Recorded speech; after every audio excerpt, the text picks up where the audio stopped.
Welcome to another episode of Progress Always, where we empower leaders to eliminate stress and prioritize their health to create alignment between their habits and goals. And I have the genuine pleasure of sitting down with Karen Seltz, rapid resolution therapy facilitator and the host of the Irresistible You. When you meet somebody that's operating on your frequency, it's like an instant connection. It's obvious. Requires zero effort. There's no friction. And when we met at Scottsdale Living this past week, it was instant. You got up, you presented, I'm Karen, and these are the things that I do, and this is how I help. And I was like, I need to know her ASAP. And then as everybody who tunes into Progress always knows, I am a firm believer in the reciprocity of the universe, and looking at your calendar for a session so that we could debrief it in this conversation. It was between my calendar and your calendar, it was going to be impossible. And then out of nowhere, I had a serendipitous cancellation with a client. And I was like, you wouldn't happen to have time like right now, would you?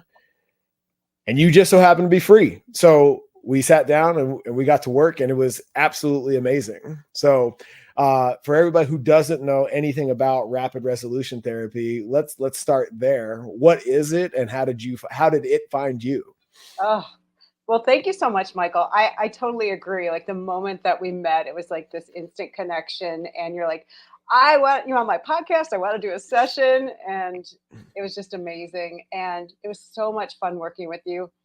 I know we're going to get into it, but your face was priceless. And people don't have any idea what I'm talking about, but we'll go into it a little later. So rapid resolution therapy, it is really revolutionary. It is a way to take all the data that got stuck in your subconscious mind about any event that's over with. So, any event that was difficult or traumatic, that when you think about it, you feel some type of disturbing emotion or something happens in your physiology that you don't really like. That means that it hasn't been processed. And for us in the rapid resolution therapy world, we say it's stuck data. That's it. There's nothing wrong with you at all. It's just the data is stuck there and you keep tripping over it. And in rapid resolution therapy, we speak to the conscious mind, because if I say something that you're like, oh hell no, then you're checked out and I've broken connection. I've also broken credibility. Mm-hmm. So that's one thing that I am very aware of, is doing my best to say nothing that can be disagreed with. So there is a hypnotic element to what I do in speaking to the subconscious mind. The only way that works is if your conscious mind is satiated, meaning it can trust that I'm not going to do anything that it doesn't like or it disagrees with. So I might say things that are really boring to your conscious mind that there's no payoff for paying attention to. You're like, you may be conscious that you're not conscious, and like a bunch of ridiculous things, or just things that have no payoff, but you're trying really hard to follow it. You're like, what? Is this going somewhere? And the answer is no. And you're like, forget it, man. I'm checking out. And then I can get to work in the unconscious mind, which is where the work is done. Okay. So it's a way of reprocessing things. You and I did several different things on different events. And the big deal is the big news for the subconscious mind to get. And my job, my 100% responsibility, is to get it to the subconscious mind that these events in the past are over with. And there is nothing for it to do anymore. And once it gets that, it stops producing the chemistry in your body, which shows up as emotions, sensations, to actually do something, to try to fix these events that are over with, you can't possibly fix. Then it's like, oh, okay, then I can maintain the body. I can go into rest and repair. I can think about possibilities. I can access my creativity. I can be logical. All these different things become available that weren't before because you were in a stress state. Yeah. And so what I'm hearing is you have to create agreement for And I think this speaks to the hypnotic element of this process. You have to get agreement and buy-in from the conscious to essentially step aside. And if I'm oversimplifying it or misconstruing it, please let me know. But you have to get the conscious mind to step aside and allow the interaction to take place between you and the subconscious. Is that That's exactly right. I love that simplification of it because it's exactly right. And there are lots of ways to do it. One is again by being credible. Like mm-hmm. I say things that are true to you, Yeah. right? Like I seek to understand, number one, what's been troubling you or where you've been Mm-hmm. stuck. And once I feel like I get that, Yeah. then I share with you an intention. And Mm-hmm. every single thing I do is motivated for me to create that intention for you. And Yeah. you probably noticed, like that's the thing. It's like this can't be scientifically duplicatable because Mm-hmm. it's different with everyone. Yeah. So I Well, get to rely on my creativity, my intuition, my wisdom, my experience, and it all mm-hmm. comes together. I have no idea how it's shaken out, but it Yeah. always seems to work out. Well, the first thing we did, which I thought was interesting, and I'm really happy that we have the frequency that we do, because to your point about saying things that may be irrelevant or don't have a payoff, the first step, the first uh phase, exercise, I don't know all the terminology that we went through, had to do with my knee. And I was like, I'm so over that. That's not something that gives me trouble. That's not something that bothers me, that I feel like inhibits me in any way. And what the point that I really pulled from that piece of our session was going back to the moment I got hurt the first time. What were your words exactly?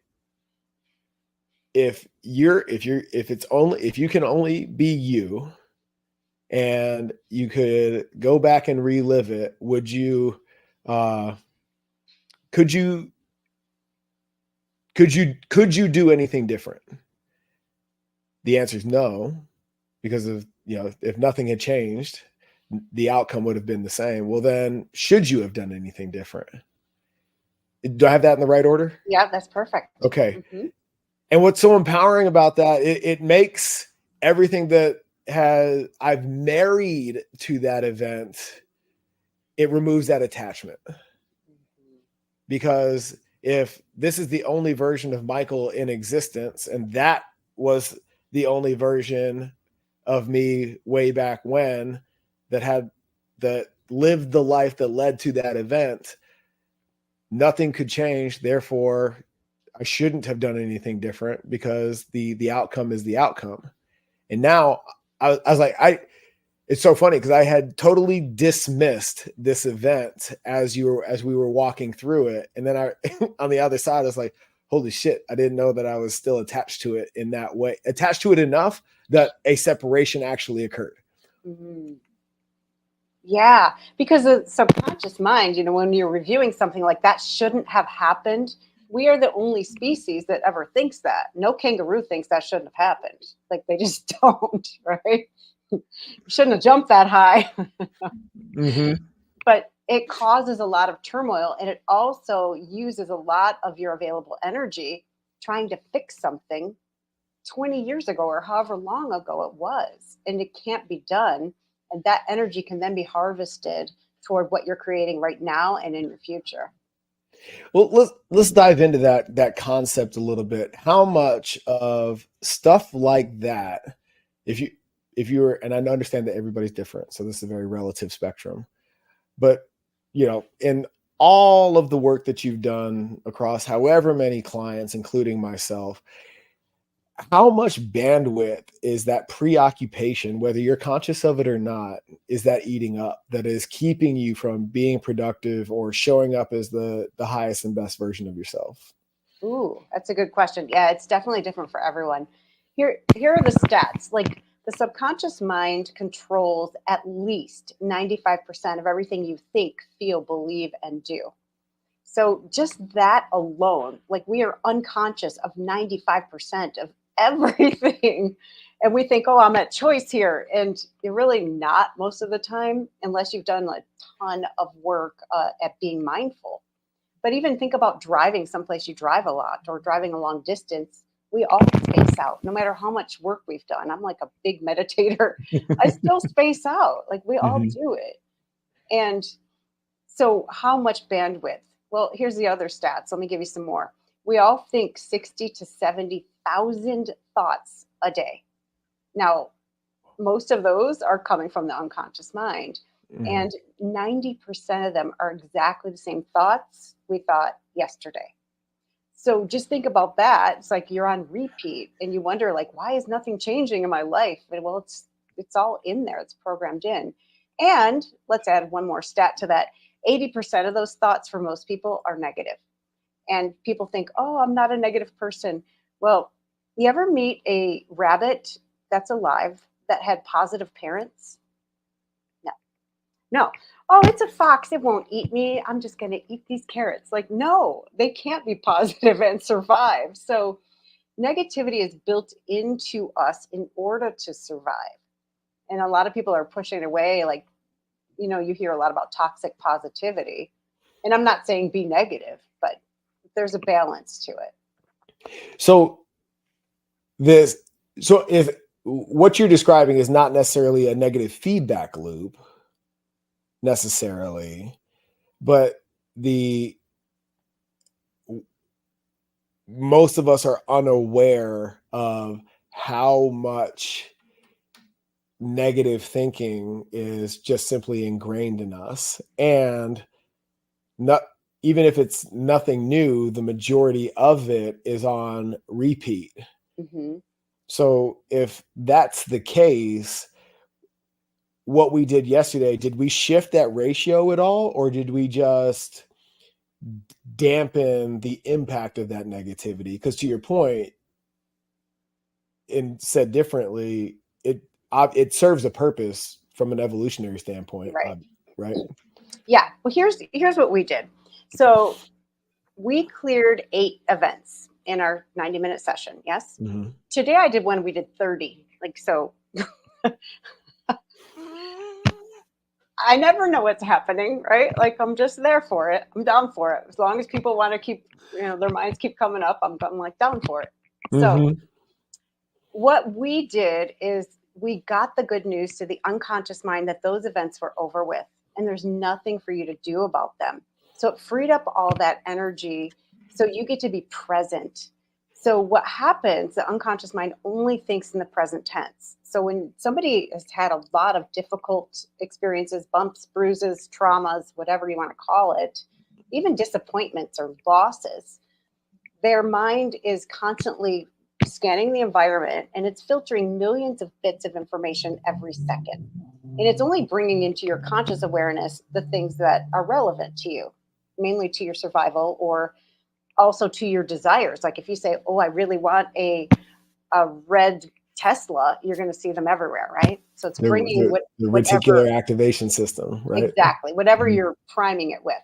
But also, if it comes across any data that reminds it of anything traumatic you've ever experienced, it automatically kicks in and you will go into a fight, flight, or freeze response because it only thinks in the present tense. So it thinks it's either happening, it's about to happen, or it just happened. But either way, it's preparing you for something. So, anger, for example, you get a really strong jaw. You know what that's really good for? Biting somebody really hard. Now, most of us don't do that, Mike Tyson aside. I mean, he had a moment. Like, I can understand it now from a Mhm. brain science perspective. Yeah. It also might enable you to punch somebody really hard. It's Mhm. extra strength that you don't need. And because you're not actually going to bite someone, you might have a lot of jaw issues or neck or shoulder tension. Mhm. And then fear enables your legs to run really fast to sprint for a short period of time. Terrible for marathon running. terrible. You totally run out of steam. Right. Right? It's only designed to kick in so you can escape from a predator and then reset. But humans don't normally reset automatically. So what we did with you is we are enabling your mind to calm down. Like it is still clearing. We just worked together a couple days ago. So it's still clearing as you sleep.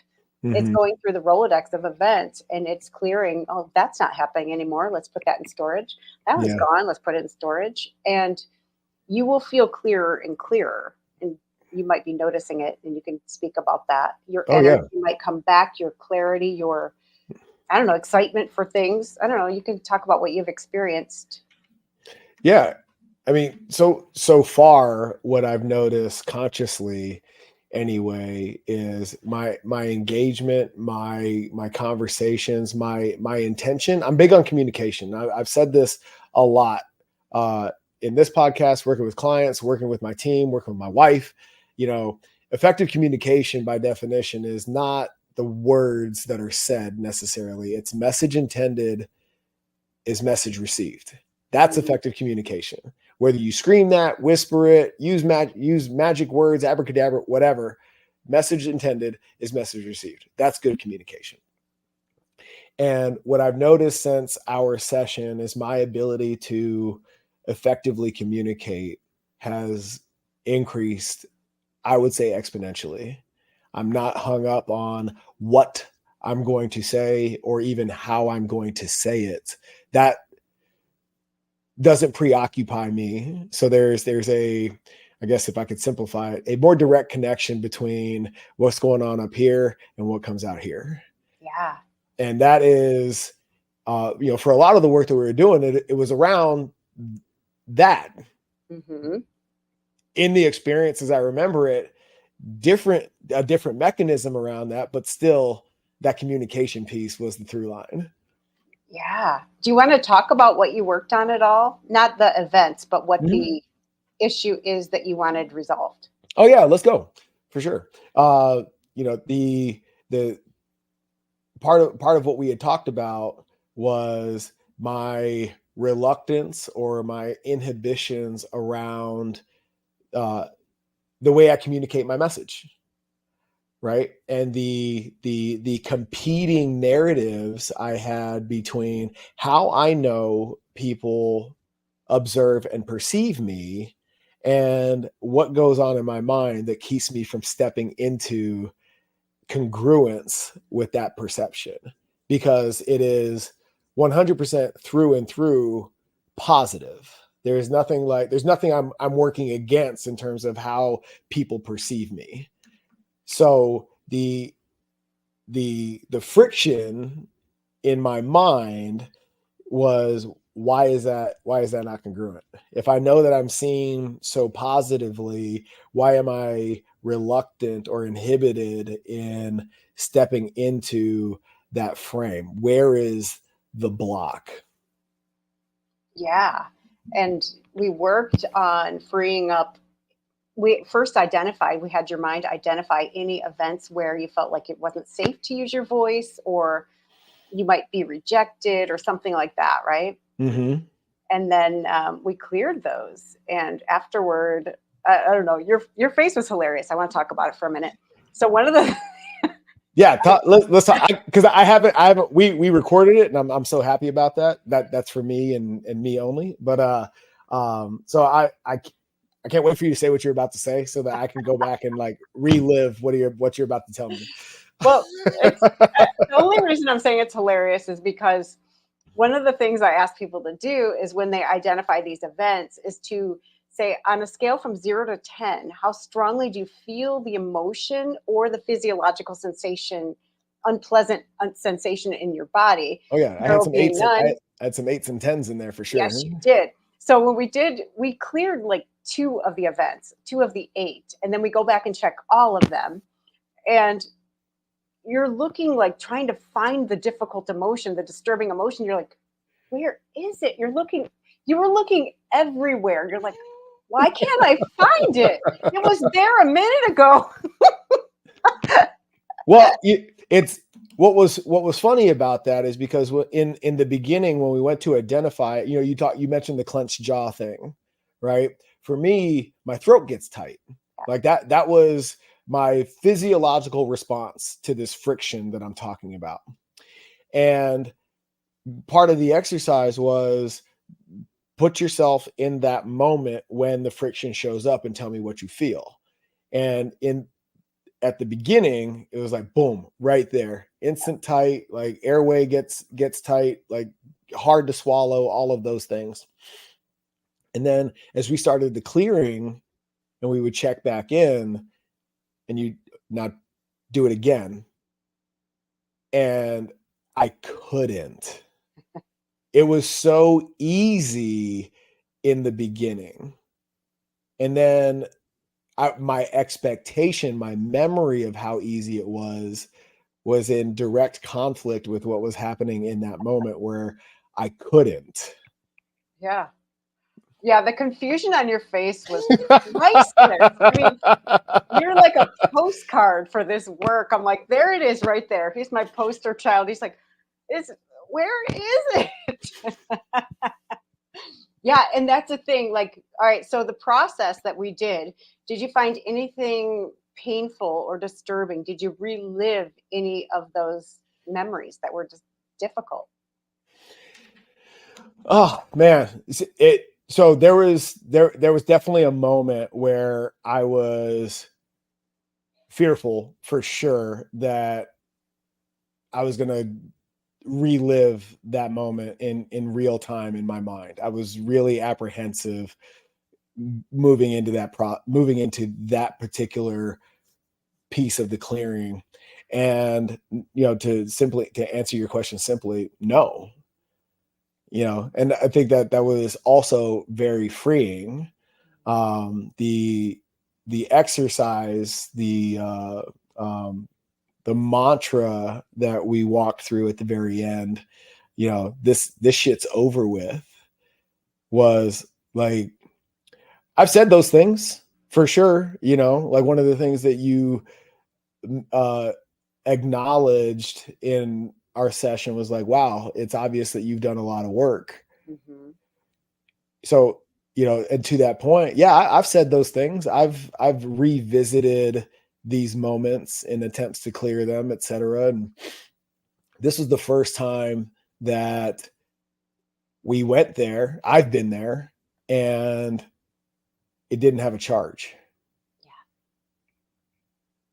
Yeah, it's beautiful.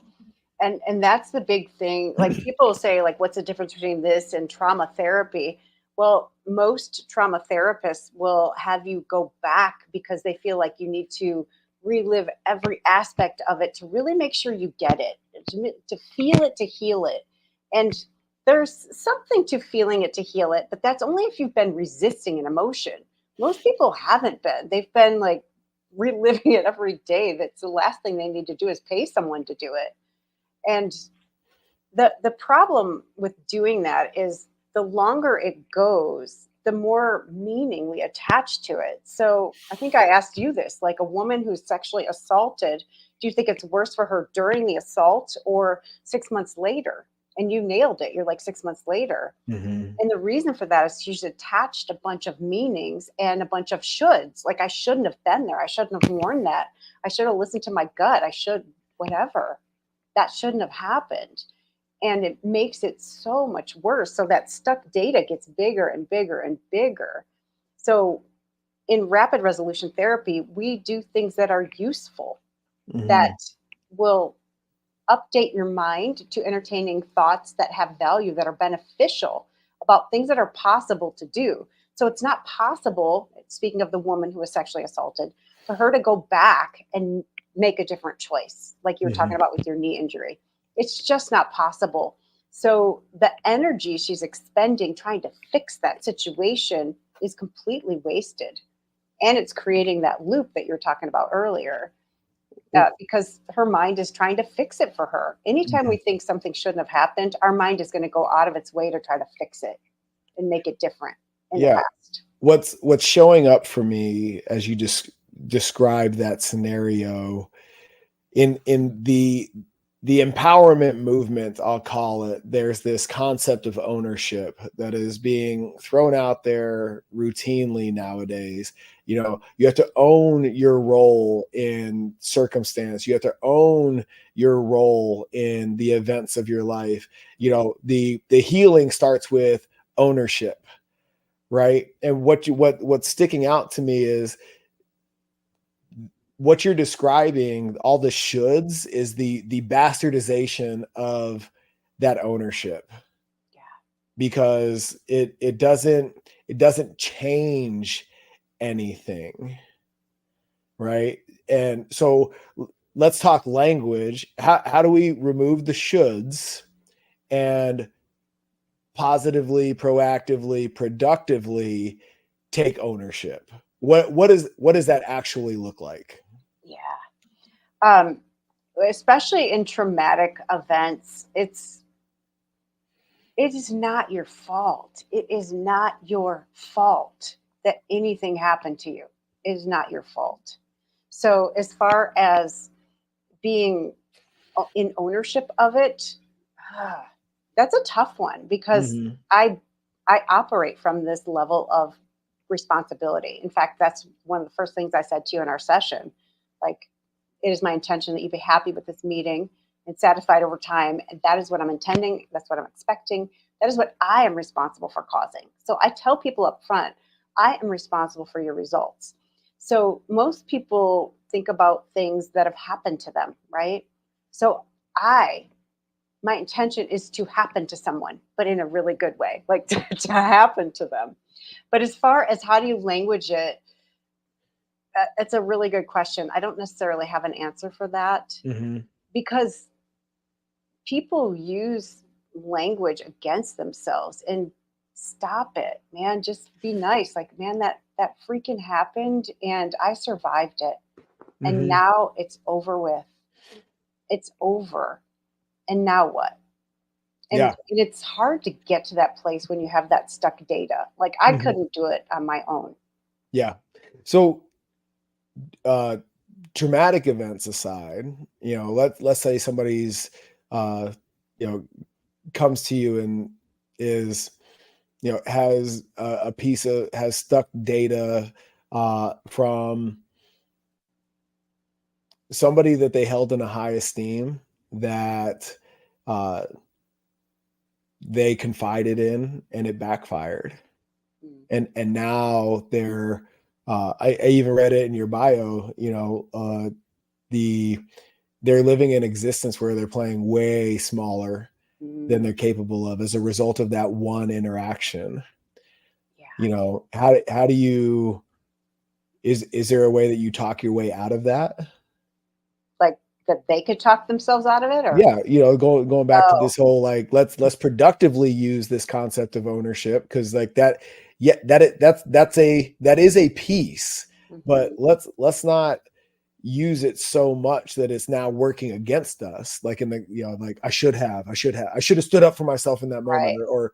or whatever. How do you, what are we going to do about this word should? That seems to be the piece that derails everything else. What is there, is there a substitute, or is it just an elimination? What's the reframe of this whole should thing? Yeah, you eliminate it.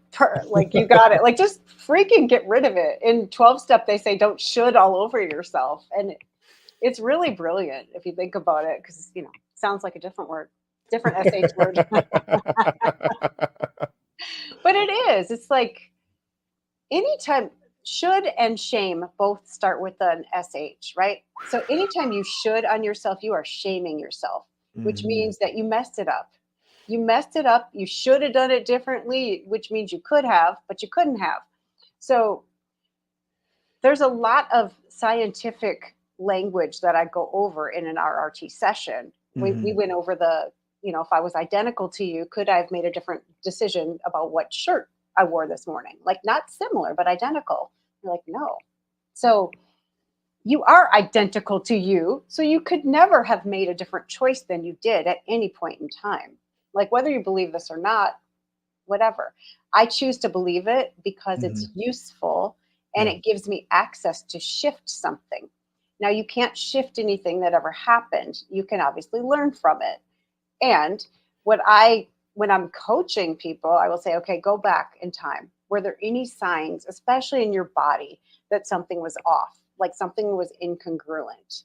Now, we're trained as children to not listen to our bodies, to not listen to our instincts. Go sit on Uncle Hank's lap. Like, no, he's creepy. Give grandma a kiss. Ew. Like, say you're sorry. I'm not sorry. So we're trained to go against our instincts as children. But there's a study that was done by Heart Math Institute. Don't know if you know them, but I've heard of it. they study heart-brain coherence and the electromagnetic field of the heart. And it's huge.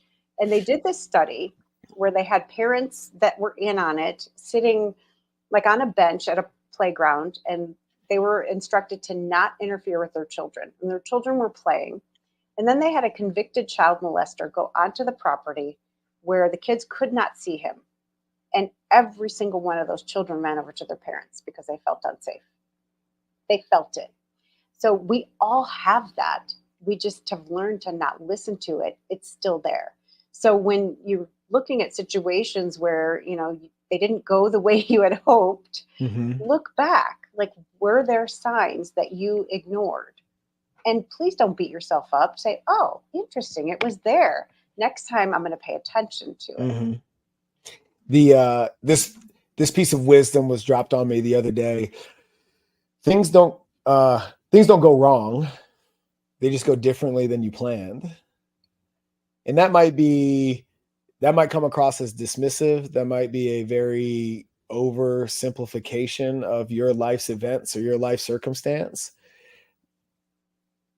But based on the work that we did, I feel like if you can get yourself to the point where you look at things from that perspective, if it's not a 0, you're what was a 10 for you is now a 2 or a 3. And that's massive. Yeah, I love that. I choose to believe that everything is happening for me.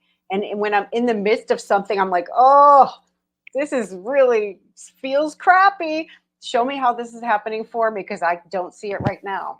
But just knowing that, like, every single thing works out. It does. Like, I believe we live in a kind universe with a kind God or spirit, source, whatever you want to call it. And it is our job to evolve. And if we don't evolve, I think things will get really painful to wake us up. It's like, wake up, wake up, wake up. And you've seen people like this, have you heard this? Like, at first you get the pebble, and if you don't listen, you get the rock. And if you still don't listen, you get the boulder. Well, start noticing the pebble. Yeah. I've heard that analogy start with a feather. Oh yeah. and then it ends with a boulder. You know what I mean? Yeah. Shoot, where was I going to go? So in this world of coaching and consultation, many of us come to this phase of our lives because we've worked through our own stuff. And what was your journey into this role that you play as the guide for the heroes that your clients become? Yeah, I love that, because I didn't answer that question in the beginning because I already went too long. But the way that I actually found this was through my business coach. She brought this guy in who did this thing for us. And I used to be in outside sales for a very long time, and I was freaking terrified to pick up the telephone. Now imagine being in outside sales, and I would walk into places and do cold calls because I could see people's faces. Okay. And I just thought, this is a handicap. This is the way I am. We call that an invisible present. Like, it's just like that's how it's always been. It's how it'll always be. Well, after I did this, I'm like, I'm not afraid of the phone anymore. And then it hit me, like, I grew up in a really chaotic environment where I never knew when I was going to get hit. Like, I could be eating, minding my own business, eating my mashed potatoes with my fingers, and all of a sudden, bam, like across the face. So I grew up like watching people's faces, like, okay, if I say this, am I safe? Oh, I better veer. I better go over here. So I was constantly changing what I was saying to stay safe. And on the Mm. telephone, I couldn't see anybody's faces. And so I was terrified that I was going to get hurt. Now, logically, who's going to like smack me across the face over the phone? Like it makes zero sense.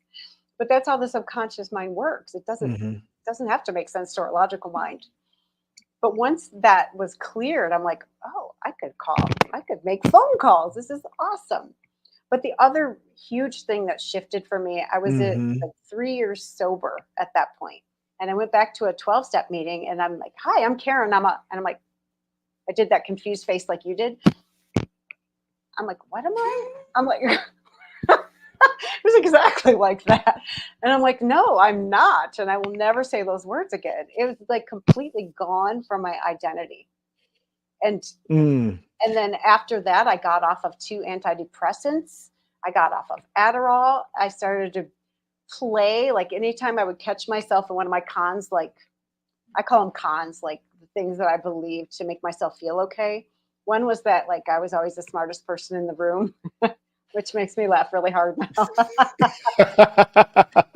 then I would start playing with it, like, oh yeah, Karen, you're so smart. You're the smartest one on the planet. How come you haven't won a Nobel Peace Prize yet? Like I just like because the ego is super duper serious. And Mhm. if you could start injecting some fun and play, it just crumbles. Its power disappears.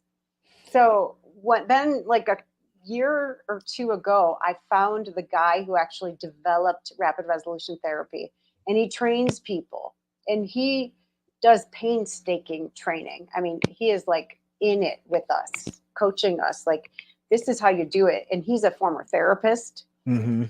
And he said that, excuse me, therapists don't watch their teachers do therapy and their teachers don't watch them do therapy. Then they just go out and practice once they graduate, they practice on poor people. Yikes. Or I mean, they don't even practice like phlebotomists, like on each Mhm. other. Right. They have no experience. Mhm. So we are watching him work with people. Then he's watching us and interviewing and coaching. So I mean, you can tell, right? Like Mhm. I've had a lot of training. Yeah, no doubt. I wanna go back in time in your story, to the 12-step meeting and the epiphany that you had around the identifier, right? The in the 12-step experience that as I understand it, you stand up and you declare, "Hi, my name is Mycal and I'm an alcoholic." And then, you say whatever needs to be said. And is the intention is that ownership thing, right?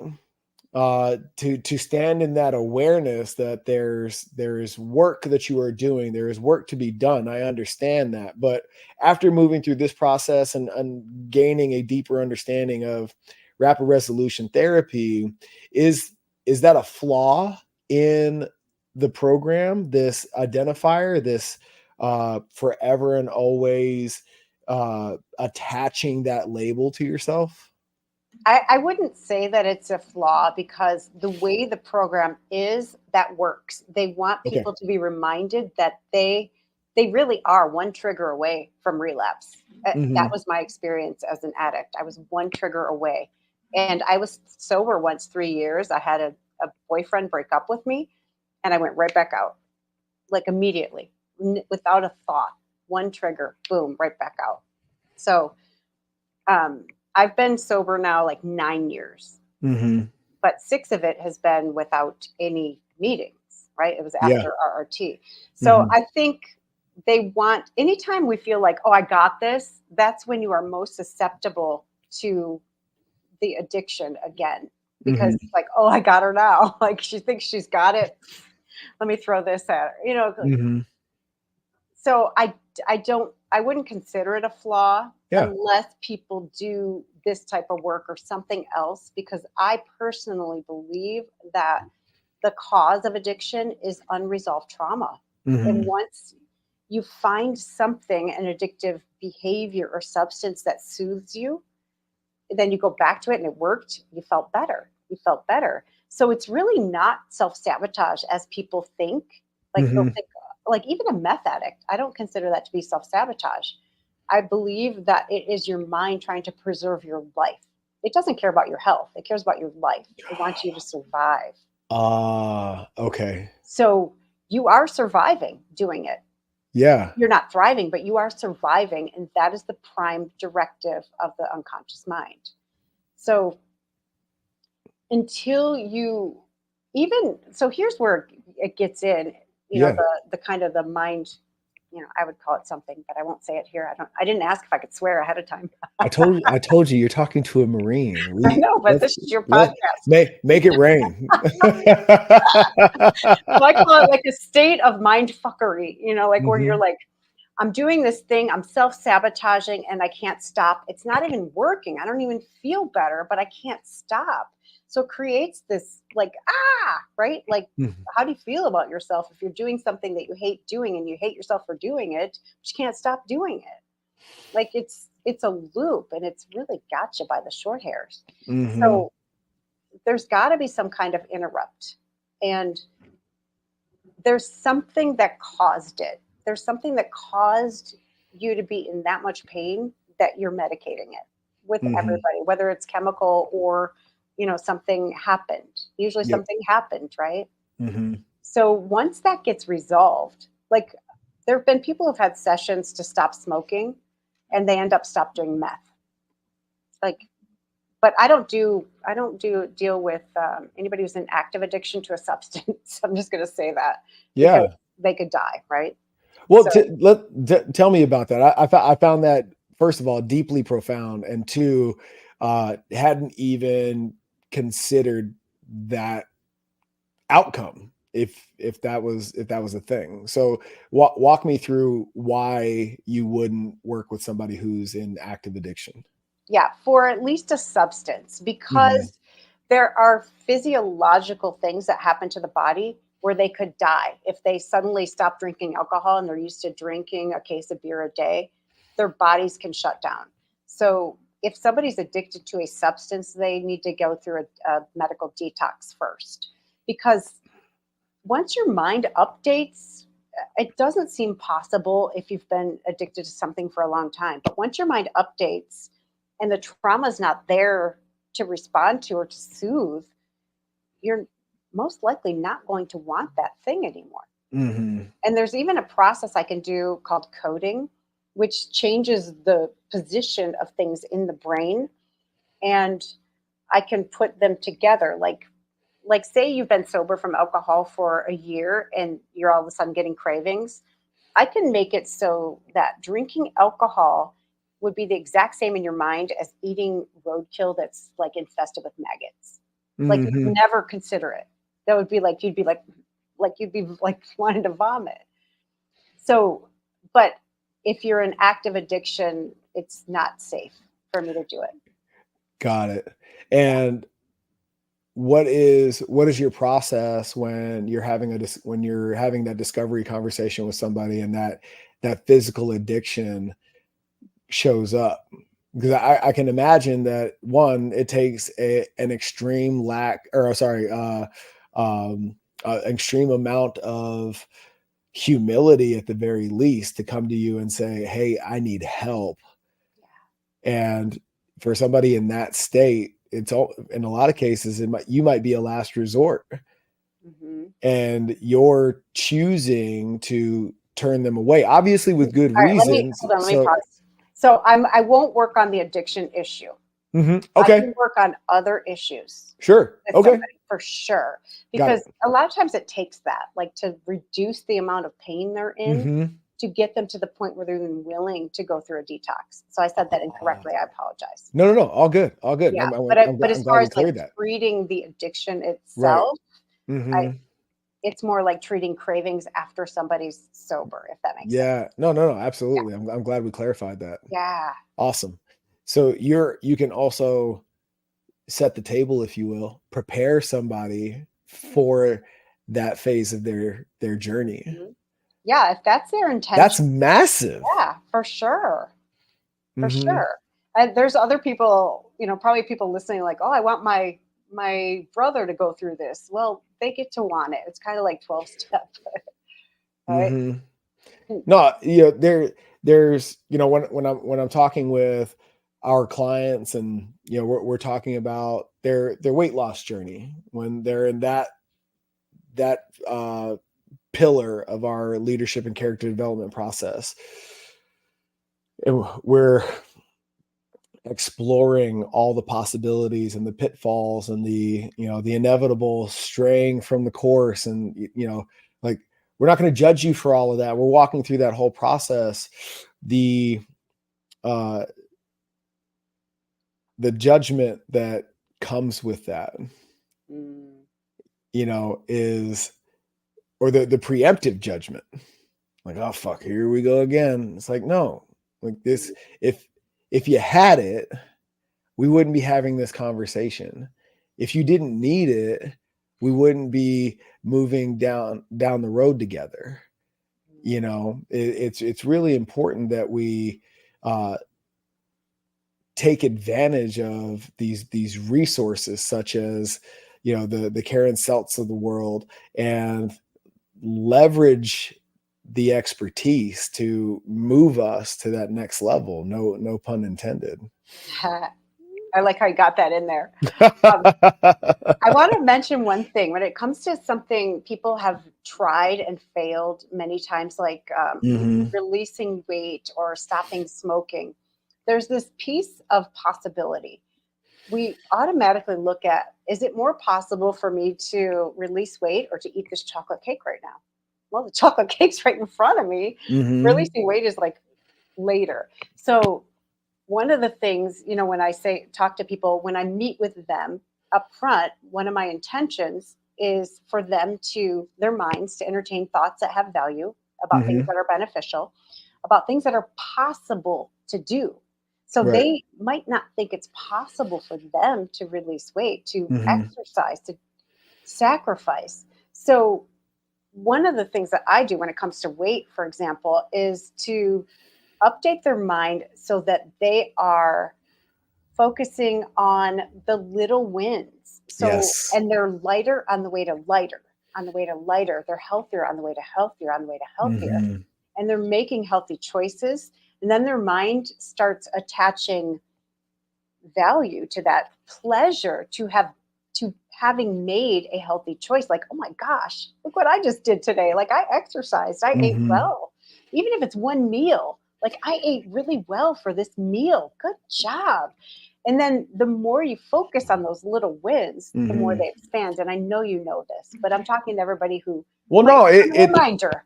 It's so funny that you bring that up. I was literally just on a call this morning with regards to how the process actually works, specifically with regards to the weight loss conversation.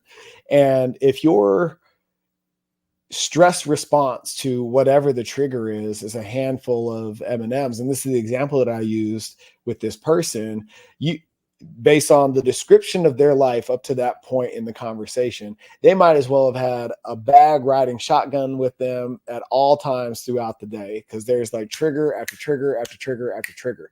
Yeah. And to your point about these, attaching the pleasure to the small wins, if you're reaching for that handful of M&Ms 12 times a day, and we start down this process together, and 2 weeks from now, what was 12 is now 7, you're winning. Yes. We are not attaching value to the fact that you're still reaching for the M&Ms. We're attaching value to the fact that you're doing it less. And that 7 becomes 5, becomes 3, becomes 0. Oh, it's beautiful. And that's how we stay the course. But where people stray and fall off the wagon is they're like, oh, it's 10. I still reach for the bag 10 times. Fuck. And it's like, no, that's your focus. Your focus is directed in the wrong area. That's exactly that negative thought thing. Like, if you have a beautiful day, and then the last 5 minutes, someone chases you with a knife. What are you going to focus on? That's a shitty day. Right? Every single thing went beautifully, just until the last 5 minutes. I got promoted. I won the lottery. But Worst day that's ever. but that thing, and the mind does this on purpose. It enlarges that data of what's difficult. So if there's a guy, he's, after work, and he stops at the store, and he's thinking, on his way in, he's like, oh man, I can't wait to get home where my wife's cooking lasagna for dinner. And then he gets out to at the parking lot, and someone holds a knife to his throat. Do you think he's thinking about dinner anymore? Like, no, like that freezes, that moment in time freezes in his mind, and his mind enlarges it. So it happens like that with everything. We're looking for the gap. Like, where did I mess up today? Because if I don't shame myself, somebody will. And then that gap, even though it's this big, if you hold it up to your eye, that's all you can see. Right. So that's a shift in focus that is available, but it takes a lot of practice. Oh, 100%. We call those imprinted moments. My academy experience and being dismissed from the Air Force Academy when I was 20 was an imprinted moment. And it took me a really, really long time. And even in the work that came up in the work that we did, to get rid of the charge behind that experience and allow myself the freedom from it. It happened. It's not happening anymore. It has, it kind of marries with this competing narrative that I had for quite a while, in which I was on a mission to become so successful in my own mind that getting kicked out of school was irrelevant. And even still, because that was the reason I had attached to becoming successful, it was the trauma I was continuing to relive. And this is one of those things that has shown up for me since our session. It's like, no, that, like, it happened. It's a part of your story, right? And in the hero's journey sense of the word, it's my inciting incident. It's what has led Mycal to becoming Mycal. Like, so we can't dismiss it in that vein. However, the charge, the catalyst for everything that I will do moving forward has zero to do with the academy experience. Yeah, I love that so much. It just reminds me too, about like emotions. Like, people think, oh, that will fuel me. But what are the emotions under it? Like, what were you feeling when you thought about that? It's just thinking about the event itself, you mean? Yeah. Yeah, I mean, all the same shame comes up. And, it's funny because I did this work in this came up this week in our veterans call with the Mission After, a veteran advocacy group that I mentor in. And we were talking about transmuting shame to sacred. And this is the work that I've done specifically for me. My attaching emotion was shame to this event. And now I'm able to hold that moment, not in a shameful light, but in a sacred light. Yeah. And that, being able to do that really dissolves the attachment to it. So I can tell it from a place with all the pride and, I'm successful despite it and blah, blah, blah, blah, blah. I can do that.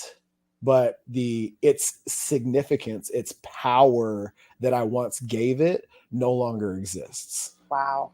Yeah, I totally get that. And what I was getting at is, like, if you have a surgeon that's going to operate on your child, would you want that surgeon thinking about when they killed somebody the first time and the shame they felt, the guilt they felt about that? Do you think that would make them better equipped to do your child's surgery? Absolutely not. No, heck no. Like, I don't want that surgeon. I want the surgeon who's cleared that stuff. Mm-hmm. And a lot of times we think it's going to make us better, but it's really draining resources from us. Yeah.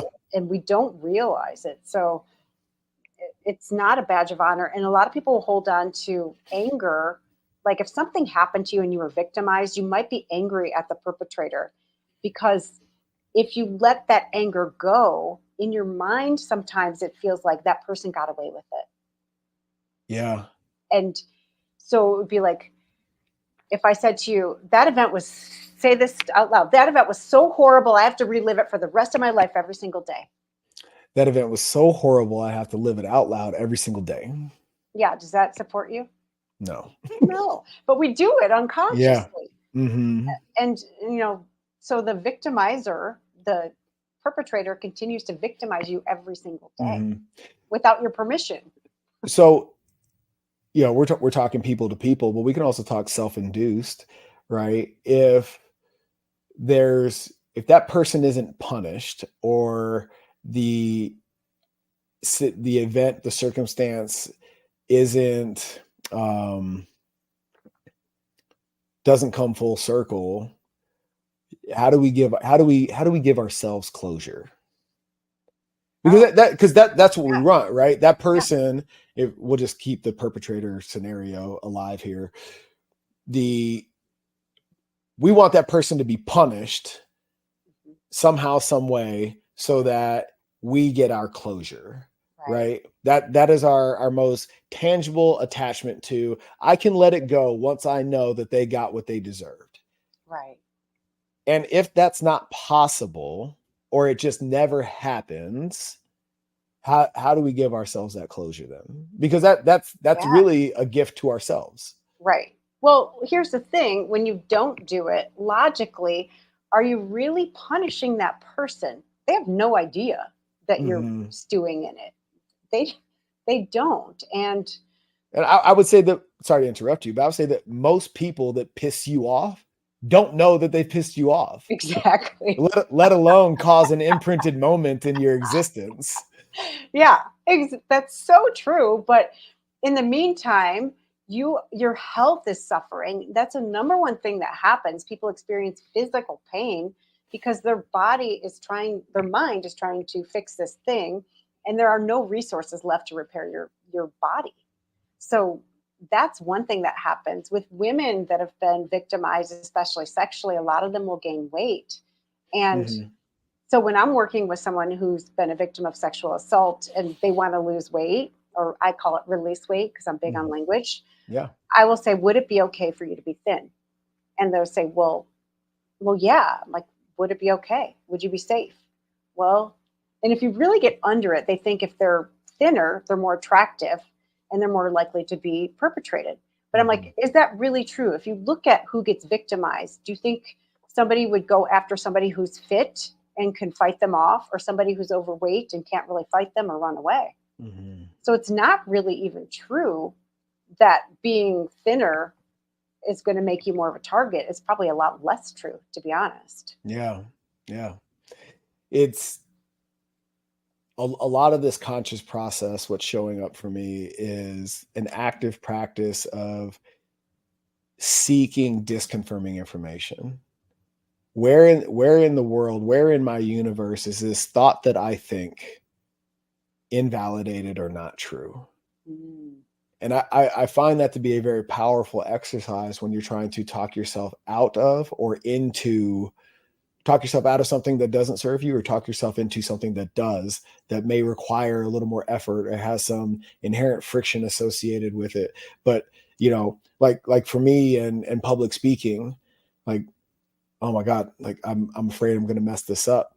And the conscious exercise for me is, where in my existence do people see me as powerful, or where have I spoken and it went really, really well? Is it possible for me to get up there, deliver, be positively received? Have I done that before? Or is there an example somewhere in the rear view mirror where I've already succeeded in this endeavor?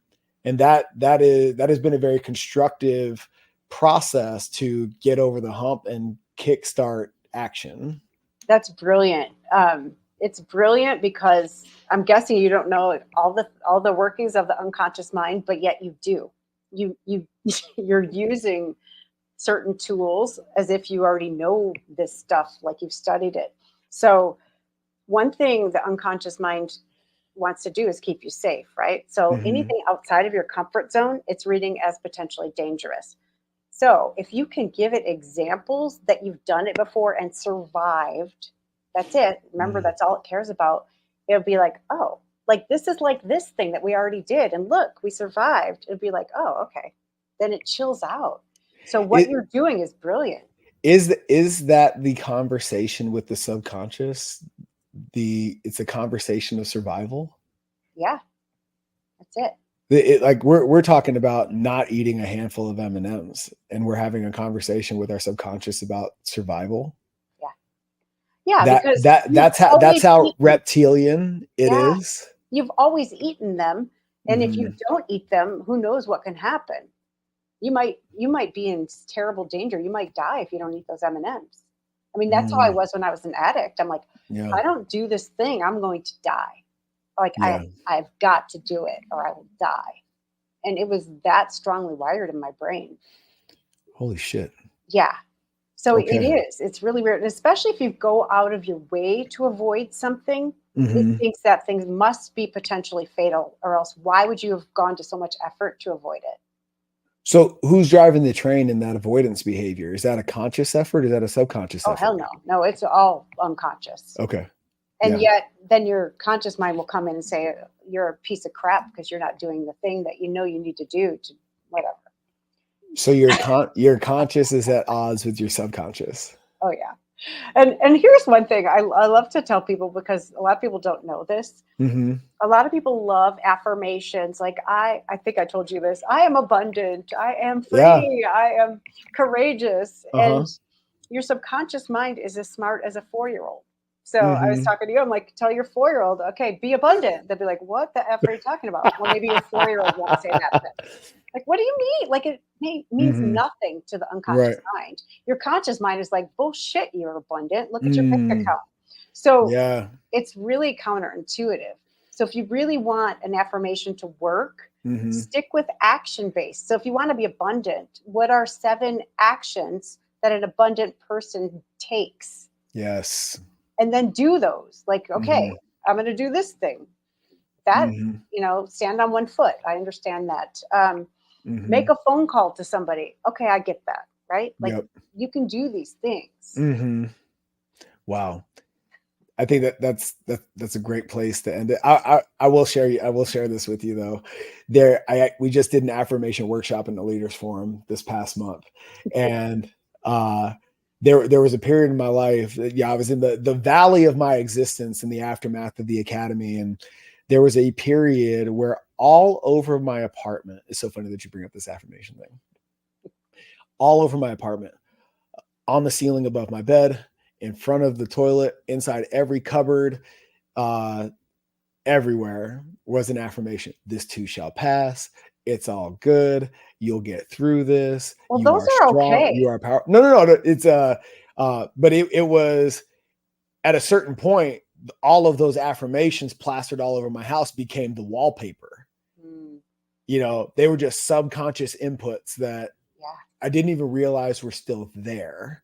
And that was a very extreme example in Mycal's existence of, I need these reminders so much. I'm in a hole so deep that I feel as if I don't have them, I can't get there on my own. And it served me really, really well. And if I was to go back and do it again, or do it moving forward, I love the addition of the quotes are cool, but how about we put some action behind start being. That's the biggest part. Start being that person, and that's the celebration of those small wins that you're talking about. Yeah, that's awesome. The affirmations I was talking about are the ones that can't be quantified. Like, okay. Like, what the hell does abundant even mean? right? Like, really, or what does free mean? What does courageous mean? Like, they have meanings, but they're so out there, they're so high concept that no 4-year-old would understand that. Now, Right. this too shall pass. You could tell a 4-year-old this is going to be over soon, Yeah. right? That works. Sure. Mm-hmm. So it's not all affirmations, not Right. blanket ones, but just being clear with them. Yeah. So yeah, that's perfect. And I love you for that. I really appreciate it. Now, where can our audience go and find you and lean on you to get out of survival and into thriving? Yeah, thanks for asking. I am in all the places. I am on Facebook, Instagram, TikTok, LinkedIn, YouTube. I do have a YouTube channel with long form content. It is from my television show that you mentioned. Mm-hmm. So if you want long form content, you can go there. And then you can reach me at Karen@KarenSeltz.com. Awesome. You're the best. I really appreciate you. Thank you. This has been amazing. Mycal, you're so much fun. And I'm so excited to see what you create with your newfound awareness and all this energy and clarity and focus. You're incredible. And Well, the universe put us in the same room for a reason, and I'm really happy that we got to. I'm selfishly happy that I got a session with you, and I am grateful that we got to have this conversation out loud for the universe and everyone else. And for everybody listening, get a hold of Karen and take advantage of this rapid resolution modality that she has. It's absolutely incredible and second to no other experience I've ever had up to this point. I'm really, really, really grateful for its impact immediately. And I can't wait to share with you what transpires long term. And, reach out the next level. If you're stuck, if you feel like you're out of alignment, let us help you with that and get you back on track. Until next time, guys, progress always.